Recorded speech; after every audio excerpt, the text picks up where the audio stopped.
आज हमारे बीच एक बहुत ही खास मेहमान है, डॉक्टर जीएस सोनी, जो कि एक सीनियर होम्योपैथिक डॉक्टर है और doctor Hahnemann homeopathic medical research association के प्रेसिडेंट भी है दिल्ली में। तो आइए उनसे एक आज बहुत ही खास बीमारी जो कि महिलाओं में होती है उसके बारे में चर्चा करते हैं, कुछ डिस्कस करते हैं। ये एक जनरल बीमारी है जो कि पूरे देश में ही नहीं पूरे संसार में हो रही है। तो आइए उनका स्वागत करते हैं, बुलाते हैं डॉक्टर साहब को और कुछ इस बारे में हम चर्चा करते हैं। डॉक्टर साहब नमस्ते। और इसी बीच में चाहूंगी कि ऑडियंस में से हमारे साथ कोई आए और बैठे और उनके मन में अगर कोई प्रश्न है इस बीमारी को लेके तो डॉक्टर साहब से बिल्कुल आमने सामने उनसे बात कर सकती है, पूछ सकती है। प्लीज।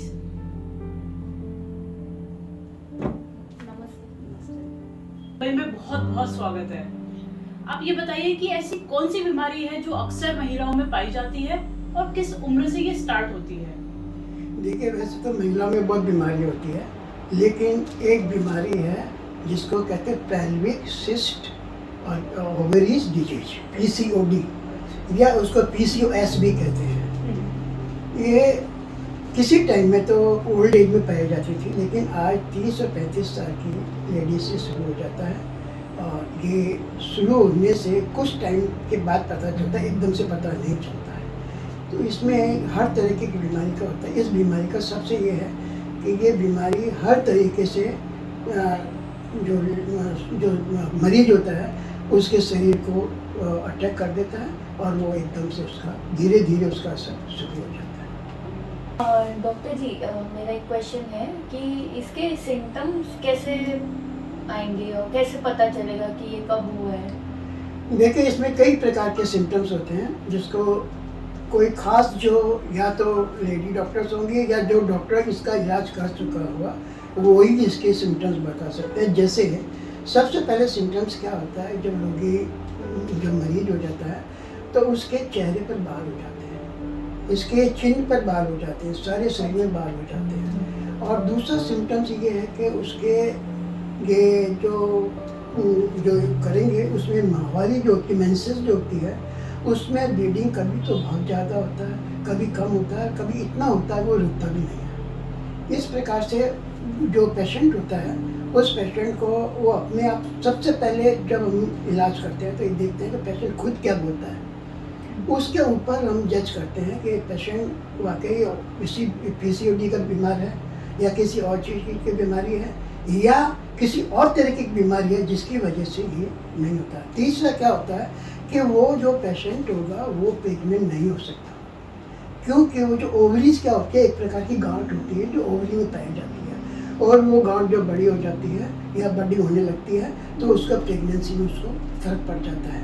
और दूसरी चीज़ क्या होता है कि अगर हम पेशेंट को लेटा करके उसका देखेंगे तो उसमें क्या होगा कि टेंडरनेस आ जाएगी, जो पेट में है भारीपन आ जाएगा और उसको आराम से अच्छी तरह से वो फ्लक्चुएट, जो पेट का सर्कुलेट होता है वो फ्लक्चुएट नहीं हो पाएगा। नेक्स्ट उसका क्या होता है कि जब पेशेंट होगा तो उसको अनइजीनेस होगा, जैसे होता है ना गैस्ट्रिक प्रॉब्लम होती है, गैस्ट्रिक प्रॉब्लम के अंदर जब पेट फूल जाता है तो कमर में दर्द हो जाता है, पाँव में दर्द हो जाता है, अनइजीनेस हो जाती है, खाना उसको भूख नहीं लगती है। उसी प्रकार से ये पीसीओडी में क्या होता है, जब गांठ बड़ी हो जाती है तो उसमें अनइजीनेस होता है, बाल उगने लग जाते हैं। पहले चिन से बाल शुरू होते हैं, बाल के अंदर फेस पर आ जाते हैं। और वेट सबसे ज़्यादा उसका वेट पर असर पड़ता है। किसी का, हर एक का नहीं, किसी का वेट बहुत ज़्यादा हो जाता है, किसी का बहुत कम हो जाता है, कमजोरी आ जाती है और डाइजेशन पावर उसका वीक हो जाता है। इसमें क्या होता है कि जब ये प्रेगनेंसी आ जाती है तो प्रेगनेंसी पहले तो होगी नहीं, अगर प्रेगनेंसी किसी प्रकार से हो भी गई तो उसका डिलीवरी में बहुत ज़्यादा दिक्कत होगी, जो बच्चा होगा वो बच्चा ठीक नहीं होगा, उसमें डिफॉर्मिटी आ जाएगी। और वो डिफॉर्मिटी कब आएगी, पहले उसकी माँ को आएगी जिसको डिलीवरी होनी है, उसको आएगी, उसके बाद के अंदर ये बच्चे पर भी इसका असर पड़ेगा। लेकिन नॉर्मली हमने देखा है कि वो प्रेगनेंसी नहीं होती है, प्रेगनेंसी में बहुत ज़्यादा फर्क हो जाता है। तीसरा फैमिली लाइफ, सेक्स लाइफ बिल्कुल उसकी डाउन हो जाती है, उसको नहीं हो सकता। अगर कोई सेक्स लाइफ करता भी है तो उसको थोड़ी सी देर में उसको पेन शुरू हो जाएगा, उसको ब्लीडिंग शुरू हो जाएगी और हर प्रकार से उसको दर्द शुरू हो जाएगा। तो मतलब ये है कि एक बार प्रेशर ट्राई कर ली तो उसके बाद में उसको दोबारा करने में उसको बहुत दर्द होगा, वो उसका दिल ही नहीं करेगा कि उसको ये काम करे। ये सबसे बड़ा सिम्टम्स का होता है। जब जहाँ तक सवाल है कि जो देखने वाली बात है कि जब पेशेंट को, जब ऑब्जर्वेशन एक पीरियड होता है, जब पेशेंट क्लिनिक में आता है तो उसको किस तरीके से वो चलता है, किस प्रकार से वो बैठता है, किस प्रकार से उसका सांस लेने का तरीका, ये एक तरीके का ऑब्जर्वेशन होता है जो पेशेंट को देख करके हम उसको देख लेते हैं उसको क्या बीमारी है। दूसरी चीज़ यह है कि पेशेंट खुद बताएगा, हम नहीं पूछेंगे, हम पूछेंगे भाई क्या बात है बताओ, कैसे क्या क्यों आया, तो वो बताएगा कि मेरे को ये बीमारी है, मेरे को ब्लीडिंग होता है या रुकता नहीं है, या अनइजीनेस होती है, मेरे चेहरे पर बाल उगाए, अनवांटेड हेयर्स हो गए, या किसी प्रकार के मेरे को चलने में दिक्कत हो रही है, बैठने में दिक्कत हो रही है, सोते हैं तो उठ के सोने से उठने को दिक्कत हो रही है। इस प्रकार के लक्षण हैं जो लक्षण हम उसको दिख करके उसको आगे का पता करते हैं कि भाई इसको वाकई क्या बीमारी है। क्योंकि ब्लीडिंग होना कोई इससे ये नहीं जाहिर करता है कि खाली उसको पीसीओडी है, किसी और वजह से ब्लीडिंग हो सकती है, बॉडीली इन्फेक्शन हो सकता है, यूट्रस में इन्फेक्शन हो सकता है, उसकी कई तरीके की बीमारी जिससे कि उसको ब्लीडिंग हो जाती है, रुकती नहीं है। जैसे आपने देखा होगा कि पाइल्स होता है, पाइल्स में कभी कभी जो ब्लीडिंग होता है वो ब्लीडिंग का जरिया ऐसा हो जाता है रुकता नहीं, पता भी नहीं चलेगा। पीसीओडी में पता चलेगा लेकिन पाइल्स में पता नहीं चलेगा। तो इस प्रकार से बहुत अच्छी तरह से उसको डायग्नोस करने के लिए बहुत अच्छी तरह से पेशेंट को बातें भी करना पड़ता है, उसको देखना भी पड़ता है और उसके हालात देखने पड़ते हैं कि क्या हालात उस पेशेंट का है जिसकी वजह से ये बीमारी उसको लग रही है। ये सबसे बड़ी चीज़ है। और डॉक्टर साहब इसका पता कैसे लगाया जा सकता है? पता लगाने का तो कई तरीके होते हैं, जैसे फिजिकल एग्जामिनेशन करना, दूसरा उसका लैब से उसको पता करना जिसमें आपका MRI भी होता है, दूसरी प्रकार से उसका एक्सरे भी होता है, तीसरी प्रकार से उसका और मेडिकल जो हालात हैं उससे होता है। लेकिन हम लोग पहले एकदम से उसको रिकमेंड नहीं करते हैं, हम रिकमेंड करते हैं पहले फिजिकल एग्जामिनेशन से। और फिजिकल एग्जामिनेशन में जैसे मैंने अभी आपको बताया, पेट में भारीपन होता है, ब्लीडिंग का देखते हैं, मेंसेस का देखते हैं रेगुलर है नहीं है, कैसे होता है उसका, ब्लीडिंग ज़्यादा हो रहा है कम हो रहा है, मेंसेस टाइम से आ रही है या लेट आ रही है, लेट आई तो कितनी लेट आ रही है। तो इस प्रकार से। और दूसरी चीज़ ये पेशेंट को लिटा करके उसको स्टमक का लोअर पार्ट को हम देखते हैं कि लोअर पार्ट में उसका टेंडरनेस तो नहीं है। अगर टेंडरनेस होता है तो उसको देखते हैं भाई अच्छी तरह से पहले पानी पिए, यूरिन कितना आ रहा है, ब्लीडिंग कितना हो रहा है, कब हो रहा है, किस टाइम से हो रहा है, क्या टाइम पे करने का, उस समय आपको कैसे पता चलता है, दर्द होता है नहीं होता है, किस प्रकार से आपको प्रॉब्लम होती है उसमें वो करता है।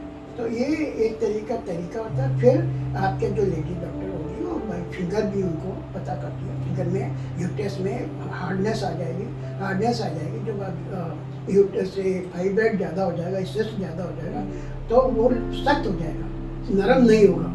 तो सख्त होगा तो फिंगर उसको अच्छी तरह उसको अंदर नहीं जाने देगा और उसको एकदम से पता चल जाएगा कि हाँ उसको किसी प्रकार का सिस्ट है, समझे ना। तो उस तरीके से उसको करने से पता चल जाता है। लेकिन दोनों चीज़ को हम कंफर्म करते हैं, तो लैब टेस्ट से करते हैं, दूसरा फिजिकल एग्जामिनेशन से करते हैं, तीसरा हम पेशेंट को ऑब्जर्वेशन दे करके करते हैं कि भाई किस प्रकार से पेशेंट को रिएक्ट करता है, हम बताते हैं उसको करता है।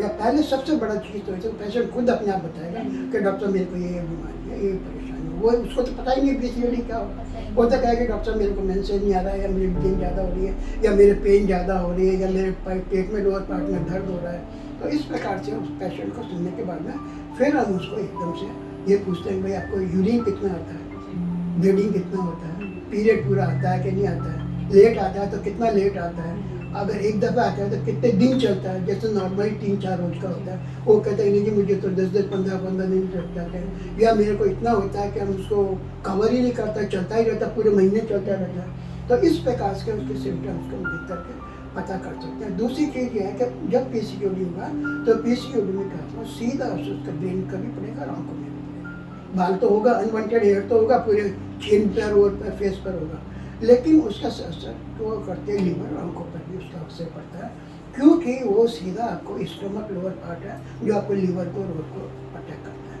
उसमें गैस्ट्रिक प्रॉब्लम भी हो जाती है, लेकिन गैस्ट्रिक प्रॉब्लम इतनी नहीं होती है जितना कि उसको यूरिन और ब्लीडिंग में और किसी प्रकार के सिस्ट में उसको अरेंज करना पड़ता है। तो पूरी तरीके से ये कहने का मतलब है कि जो लक्षण जो हम पता करते हैं और कैसे पता करते हैं, वो पेशेंट थोड़ी डॉक्टर है, पेशेंट तो बता ही नहीं पाएगा, वो तो डॉक्टर को बताना पूछना पड़ेगा, उसको ऑब्जर्वेशन करेगा कि भाई आपका क्या, अगर उसमें सही आ जाता है तो फिर हम उसको कंफर्म करने के लिए, कंफर्म वैसे भी हो जाएगा, हल्का होगा तो खुद ही कर देंगे फिजिकल एग्जाम से, नहीं तो हम इसको अल्ट्रासाउंड वगैरह है या MRI है, जो भी मतलब उचित होगा उस तरीके से हम उसको टेस्ट कराएंगे।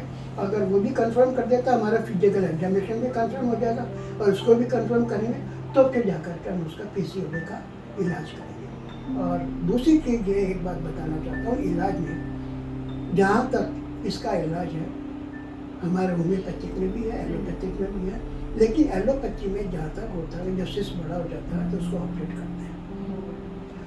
तो हमने पेशेंट से पूछा, पेशेंट खुद कहते हैं कि आपके 3 साल पहले हमने ऑपरेशन कराया था, वो तो आज फिर हो गया वापस। तो हम उनको बताते हैं कि भाई ऑपरेशन उसका सॉल्यूशन नहीं है। एलोपैथी में या मॉडर्न मेडिसिन या अंग्रेजी दवाई जिसको हम बोलते हैं, उसके अंदर तो क्या होगा कि वो पर्टिकुलर जहाँ पर आपका सिस्ट है उसी को ऑपरेट करेगा, लेकिन उसके आसपास का जो लोकल एरिया है उसमें जो इनका इन्फेक्शन होगा वो इन्फेक्शन तो नहीं खत्म होगा, वो तो धीरे धीरे फिर बढ़ जाएगा। तो इसी प्रकार से उसको ये कर करके हम अपने दवाइयों से करते हैं, क्योंकि होम्योपैथी की जो दवाई है वो दवाइयाँ खाली एक ही जगह असर नहीं करती है, पूरे बॉडी में इस बीमारी की जो असर होगा उस पूरी बॉडी को उसको असर करेगा जब जाकर के। ऑफकोर्स इसमें टाइम जरूर लगता है, लेकिन एलोपैथी में टाइम लगता है क्योंकि उसकी सर्जरी हो जाती है, हमारे यहाँ सर्जरी नहीं होती है। लेकिन मैं जहाँ तक समझता हूँ कि एलोपैथी से या मॉडर्न मेडिसिन से या अंग्रेजी दवा को देते हुए होम्योपैथिक दवा का कुछ समय जरूर होता है, लेकिन वो आपका सेफ और परमानेंट इलाज हो जाता है। ये सबसे बड़ी चीज़ है। अब ये क्या है कि बहुत पेशेंट कहते हैं कि हम तो इंतजार नहीं कर सकते। कईयों को होता है ना, आजकल के टाइम में ही तो आ जाए, किसी को बुखार आ गया तो बोले कि मेरे को तो इंजेक्शन दे दो या मेरे को कैप्सूल दे दो और इसको ठीक कर दो। ये मालूम नहीं उस कैप्सूल से कितना आगे और साइड इफेक्ट होगा। लेकिन अगर बहुत से होते हैं कि कोई बात ये होता है तो हमारे वहाँ इलाज करिए। बहुत से पेशेंट आते हैं और खासकर लिटरेट जो एजुकेटेड लेडीज़ होंगी या उनके घर वालों वो कहेंगे कि आप इलाज करिए, लेकिन उसको धीरे धीरे खत्म कर दीजिए। तो इस तरीके से उस प्रकार से उसका इलाज होता है। उसी तरीके से इसका डायग्नोस भी होता है। जो डायग्नोस एक चीज़ है, डायग्नोस अगर करेक्ट होगा तो आपका इलाज भी करेक्ट हो जाएगा, अगर डायग्नोस गलत हो गया तो इलाज भी गलत हो जाएगा। तो ये एक सबसे बड़ी चीज़ है जिसको देखना चाहते हैं। जी, अभी ये जो बीमारी है PCOD, इसका इलाज कैसे संभव हो सकता है? इसका इलाज 2 तरीके से संभव है। पहला, पेशेंट को खुद अपनी तरफ से ऑब्जर्वेशन रखना पड़ेगा, जो प्रिकॉशन डॉक्टर बताएगा उसको पूरा करना पड़ेगा, जो चीज़ खानी है नहीं खानी है उसमें उसको पूरा ध्यान रखना पड़ेगा। अगर जैसे हम बोलते हैं कि भाई आपका फैमिली लाइफ में या सेक्स लाइफ नहीं करना है, इतने टाइम नहीं करना है, तो उसको पूरा उस तरीके का ऑब्जर्व करना पड़ेगा। जहाँ तक दवाइयों का सवाल है, वैसे तो इसमें कई दवाइयाँ हैं, होम्योपैथी में हर स्टेज पर दवाई बदल जाती है, लेकिन जो हम शुरू करते हैं उस दवाइयों में मुश्किल से जो स्टार्टिंग हम लोग करते हैं उसमें एक साइलेशिया एक बीमारी है, सीपिया बीमारी है। सबसे जो इम्पोर्टेंट जो दवा है वो सीपिया SEPI है। तो वो सबसे पहले इलाज उसी से शुरू करते हैं, और जो पेन अगर उसका है तो उसके साथ में हम देते हैं बेलाडोना। तीसरी चीज़ ये है कि पेशेंट को अगर भूख नहीं लग रही है या अगर इसका ब्लीडिंग नहीं रुक रहा है, ज़्यादा हो रहा है, कंटिन्यू हो रहा है, तो उसको हम देते हैं हेमामेलिस। उसमें क्या होता है, हेमामेलिस क्या होता है कि ब्लीडिंग को रेस्ट्रिक्ट करता है, ब्लीडिंग को ज़्यादा होने से रोकता है। सीपिया क्या होता है कि उसमें जो आपका ट्यूमर जो होता है या सिस्ट जो होता है उसको आगे बढ़ने से रोकता है, और धीरे धीरे कंटिन्यूस ट्रीटमेंट कराने से और उसके साथ जो सप्लीमेंट्री मेडिसिन होती है उस मेडिसिन को देने से वो वापस रिड्यूस हो जाएगा और नॉर्मल लाइफ में वो वापस आएगा। लेकिन इस चीज़ में समय टाइम लगेगा, एकदम से वो नहीं हो सकता। और उस दवा के साथ साथ में पेशेंट को एक तरीके से अपना जो प्रिकॉशनरी मेजर बताएंगे उसको अच्छी तरह से पूरा उसको ध्यान रखना पड़ेगा। पेशेंट का ठीक होने का सबसे बड़ा तरीका यही ठीक होने का ये सबसे बड़ा सिम्टम्स ये होता है जो लोअर पार्ट होगा, जो जैसे मैंने बताया टेंडरनेस होती है, भारीपन हो जाता है, उसमें फ्लक्चुएशन शुरू हो जाएगी। जैसे जैसे ठीक होगा फ्लक्चुएशन शुरू होगा, भूख लगेगी, ब्लीडिंग में कमी आएगी, और जो हेयर अनवांटेड हेयर जो फेस पर है या चिन पर है उसमें एकदम से वापस फर्क पड़ेगा। ये सबसे बड़ी चीज़ है। लेकिन ये है कि होम्योपैथी में एक ही दवा नहीं होती है, हर सिम्टम पर दवा चेंज हो जाती है, और जैसे जैसे सिम्टम्स ठीक होते जाएंगे वो दवा भी धीरे धीरे उसका स्ट्रेंथ, उसका पोटेंसी भी बहुत कम होता जाएगा, और उसके बाद में उसका किसी प्रकार का कोई प्रॉब्लम नहीं होगा। लेकिन फिर मैं बताऊँ कि पेशेंट को हर तरीके से कोऑपरेट करना पड़ेगा। ये नहीं कि थोड़ी दवा ले ली, थोड़ा फर्क नहीं पड़ा तो कहीं भी हमने तो छोड़ दिया, फिर एलोपैथी में चले गए, एलोपैथी में ठीक नहीं हुआ तो फिर वापस आ गए। मेरे पास ऐसे कई केसेज आए कि 2-2 साल के बाद वो केसेज आए जो पहले मेरे पास थे, थोड़ा ठीक हुआ तो डॉक्टर साहब ये तो ठीक नहीं हो रहा, हम तो दूसरी जगह एलोपैथी में जाए, तो हमने कहा जाओ। वो 2 साल के बाद फिर आते, मैंने कहा फिर क्यों आ गए फिर वापस? बोले वहाँ से ठीक ही नहीं होता, कोई तो तुम पहले ही क्यों गए थे? तो इस प्रकार से कहना का मतलब ये है कि होम्योपैथी की दवाइयाँ बहुत कारगर दवाइयाँ हैं, लेकिन ये दवाइयाँ तभी कारगर होगी जब आप प्रिकॉशन भी रखेंगे सारी। जब प्रिकॉशन ही नहीं रखेंगे तो दवा क्या काम करेगी? तो इस प्रकार से करने से ये दवाई बीमारी जो है देखा जाए तो जनरल 75 80-85 या बल्कि आज के टाइम में तो 90% लेडीज़ को ये बीमारी होती है, जिसका शुरू में पता ही नहीं चलता। वो पता कब चलेगा? जबकि सिस्ट बड़ा होगा, जबकि नॉर्मल लाइफ इनकी चेंज हो जाएगी, ब्लीडिंग ज़्यादा हो जाएगा, पीरियड पूरा तरह नहीं आएगा, या चलने फिरने में दिक्कत होगी, या उठने बैठने में दिक्कत होगी, गैस्ट्रिक प्रॉब्लम ज़्यादा होगी। तो इस प्रकार से जब होगा तब जा कर के उनको पता चलेगा पेशेंट को।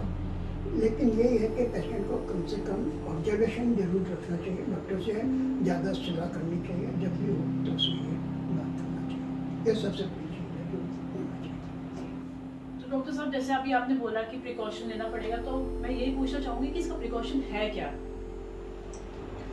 प्रिकॉशन का तो सबसे बड़ी चीज़ है कि पेशेंट को डॉक्टर के बताए एडवाइस के अनुसार चलना चाहिए। उस टाइम में जब ये पता चल जाए, कंफर्म हो जाए कि पीसीओडी है, तो उनको सेक्स लाइफ नहीं बितानी चाहिए। दूसरी चीज़ ये है कि खट्टा और ठंडी चीज़ और ओबेसिटी जो मोटापा बढ़ाती है वो चीज़ को अवॉइड करना चाहिए।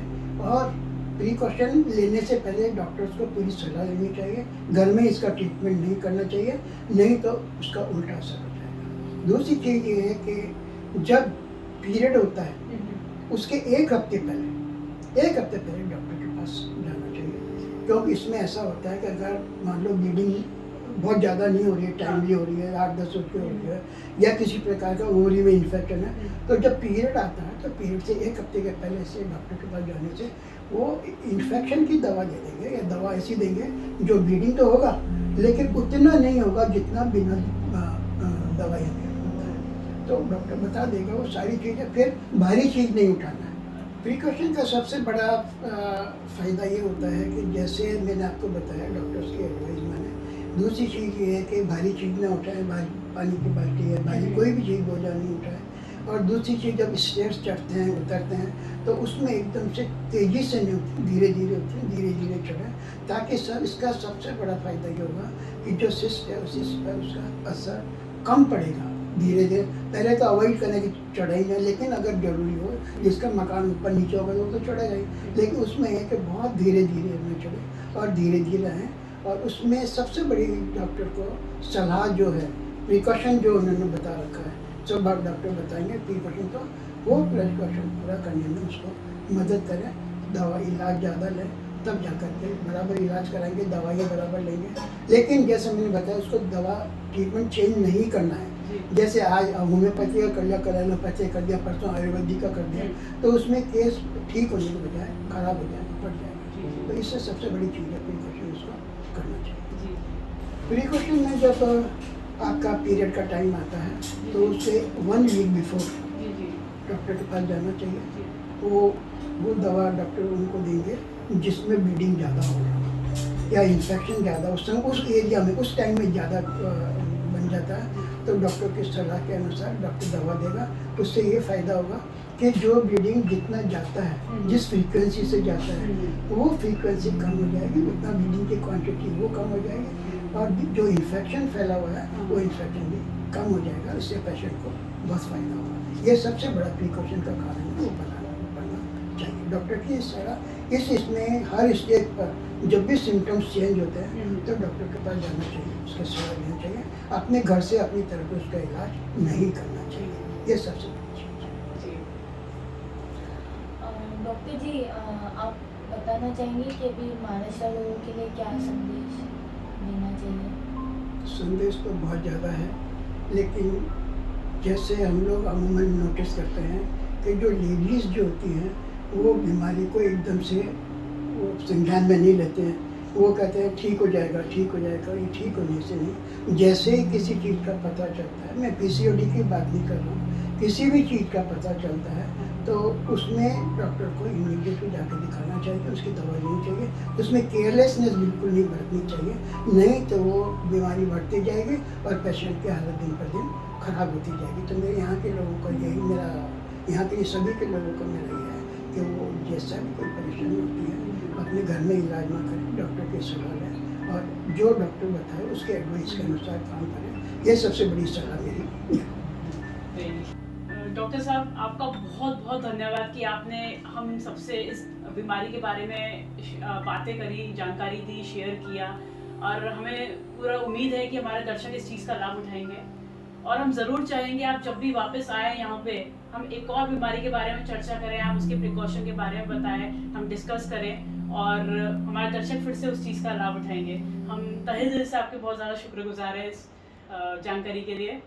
शुक्रिया, बहुत बहुत शुक्रिया। Thank you. Thank you. Thank you.